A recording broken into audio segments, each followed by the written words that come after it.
SBB Medicare గత సంవత్సరం కాలంగా మీ అభిమానాన్ని చురుకున్న ఎస్బీబీ మెడికేర్ మొదటి వార్షికోత్సవం సందర్భంగా కృతజ్ఞతలతో 1000 రూపాయల మందుల కొనుగోలుపై ఓఆర్ఎస్, 1999 రూపాయల మెడిసిన్స్ కొనుగోలుపై డిజిటల్ థర్మామీటర్, 2999 రూపాయల మెడిసిన్స్ కొనుగోలుపై గ్లూకోమీటర్ ఉచితంగా పొందండి. ఫ్రీ హోమ్ డెలివరీ కోసం కాల్ చేయండి 6262515149. SBB Medicare, Tilak road, Tirupati. Tirupati జిల్లాలోని పలు ప్రాంతాల్లో చిరుద్యోగులపైన రాజకీయ వేధింపులు మానుకోవాలి అంటూ సిఐటియు జిల్లా ప్రధాన కార్యదర్శి కందరపు మురళి విజ్ఞప్తి చేశారు.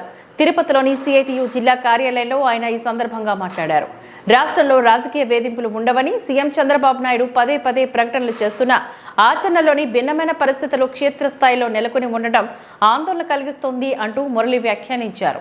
లేదంటే తన్ని మేమే తరిమేస్తాము అన్నటువంటి ఒక ధోరణి చాలా ప్రబలంగా వచ్చింది. ఇది చాలా అన్యాయమైనటువంటిది, ప్రజాస్వామ్య ప్రక్రియకి తీవ్రమైనటువంటి విఘాతం కలిగించేది. దీన్ని సిఐటియు అంగీకరించదు. వైసీపీ అధికారంలో ఉన్నటువంటి రోజుల్లో కూడా ఇట్లాంటి రాజకీయ వేధింపులకు వ్యతిరేకంగా రాష్ట్ర వ్యాప్తంగా చాలా పెద్ద ఎత్తున ఉద్యమాలు చేశాం.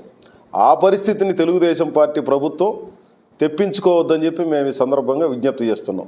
కారణం ఏమంటే, నిన్న కాళహస్తి మండలం ఎంపేడు గ్రామంలో అక్కడ ఈశ్వర్ రెడ్డి అని చెప్పి ఒక తెలుగుదేశం పార్టీ నాయకుడు, మొన్నటిదాకా వైసీపీలో ఉన్నాడు ఆయన, ఇప్పుడు తెలుగుదేశంలోకి చేరి అక్కడ ఉన్నటువంటి ఒక అంగన్వాడీ టీచర్ మీద, ఒంటరి మహిళ, ఆమె భర్త చనిపోయి 10 ఏళ్ళు అయింది.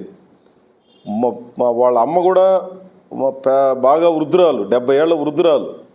ఆ ఇద్దరు ఇంట్లో ఉంటే దౌర్జన్యంగా ఇంట్లోకి ప్రవేశించి ఆమె మీద అత్యాచార ప్రయత్నం చేసి ఆమె గట్టిగా ప్రశ్నిస్తే కుటుంబ సభ్యులు అందరూ వచ్చి కలిసి కొట్టి వాళ్ళ అమ్మకి పళ్ళు ఊడిపోయేటట్టుగా కొట్టి ఇంత దారుణమైనటువంటి పద్ధతిలో దాడి చేశారు.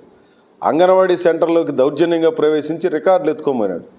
అదే మాదిరి లబ్ధిదారులందరి దగ్గరికి వెళ్ళి తెల్ల కాగితాల మీద సంతకాలు పెట్టించుకొని ఇబ్బంది పెట్టినాడు. నువ్వు ఊర్లో ఎట తిరుగుతావో చూస్తామని చెప్పి ప్రతినిత్యం బెదిరిస్తున్నటువంటి పరిస్థితి. ఇది ఒక ఘటన నేను ఉదాహరణకు చెప్తున్నది.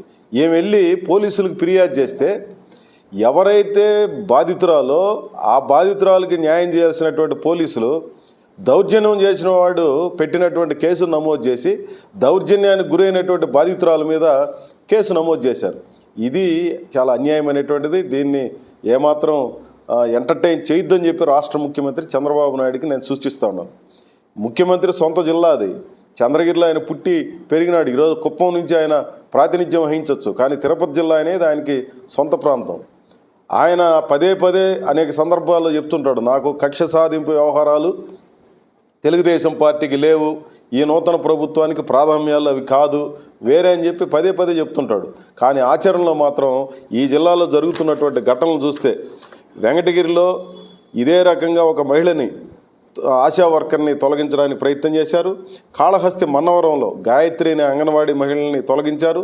నేను ఇంత మునుపు చెప్పినట్టు కాళహస్తి ఎంపేడ్లో సౌజన్య అనే అంగన్వాడీ టీచర్ మీద దౌర్జన్యం చేసి ఆమె మీద దాడి చేసి లైంగిక వేధింపులకు పాల్పడినటువంటి ఘటన మనం చూసాం. నగిరి నియోజకవర్గం పుత్తూరులో అక్కడ లీలావతి అనే అంగన్వాడీ టీచర్ మీద తెలుగుదేశం కౌన్సిలర్ రోజు నిలిచిపోవాలని చెప్పి ఒత్తిడి చేసి దౌర్జన్యం చేస్తున్నాడు. సత్యవేడు పాలమంగళంలో 2 ఫీల్డ్ అసిస్టెంట్లని ఆపేశారు. సత్యవేడు దాసుకుప్పంలో మిడ్ డే మీల్స్ వర్కర్లని ఆపేశారు.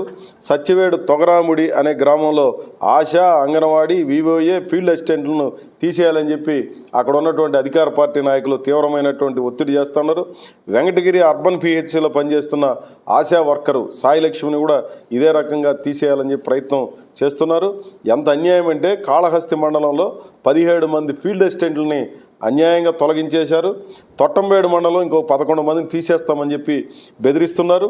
సత్యవేడులో 25 మంది ఫీల్డ్ అసిస్టెంట్లని నిలిచిపోమని చెప్పి బెదిరిస్తూ ఉన్నారు. సత్యవేడు మండలం గురుకులంలో బి లీలా, మల్లేశ్వర్ అని చెప్పి 2 ఆపేశారు. ఇట్లా చెప్పుకుంటూ పోతే ఒక పెద్ద లిస్టు కనిపిస్తూ ఉంది. ఎంత అన్యాయమైనటువంటి పరిస్థితి వస్తుందని చెప్పి ఎవరు ఊహించలే. గత వైసీపీ ప్రభుత్వం చాలా అప్రజాస్వామికమైన పద్ధతిలో ఉంది. దానికి వ్యతిరేకంగా ప్రజలు ఒక గొప్ప తీర్పునిచ్చారు. నియంతృత్వ పద్ధతుల్లో, అప్రజాస్వామిక పద్ధతిలో మేము అధికారంలో ఉన్నాం కాబట్టి మా ఇష్టం వచ్చినట్టు ప్రవర్తిస్తాము అనే ధోరణి సహించమని చెప్పి 11 సీట్లకు పరిమితం చేశారు. దాని నుంచి గుణపాఠం నేర్చుకోకుండా ఇప్పుడు అధికారంలో ఉండేవాళ్ళు కూడా ఈ రకమైనటువంటి ప్రయత్నం చేయడం సమంజసం కాదు. చంద్రబాబు నాయుడు, డిప్యూటీ సీఎం పవన్ కళ్యాణ్ ఇద్దరు దీని మీద స్పందించాల్సినటువంటి అవసరం ఉంది. తిరుపతి జిల్లాలో నెలకొన్నటువంటి రాజకీయ వేధింపుల్ని తక్షణం ఆపాలి. లేని పక్షంలో ఈ బాధితుల పక్షాన సిఐటి ఆధ్వర్యంలో పెద్ద ఎత్తున మేము పోరాడాల్సి వస్తుంది. అది జిల్లా వ్యాప్తంగాను రాష్ట్ర వ్యాప్తంగాను పెద్ద ఎత్తున ఉద్యమంగా దీన్ని మార్చాల్సి వస్తుందని చెప్పి నేను హెచ్చరిక చేస్తున్నాను. దీన్ని ఒక పాజిటివ్ వేలో పరిష్కారం కోసం ఈ రాష్ట్ర ప్రభుత్వం స్పందించాలని చెప్పి నేను కోరుతున్నాను.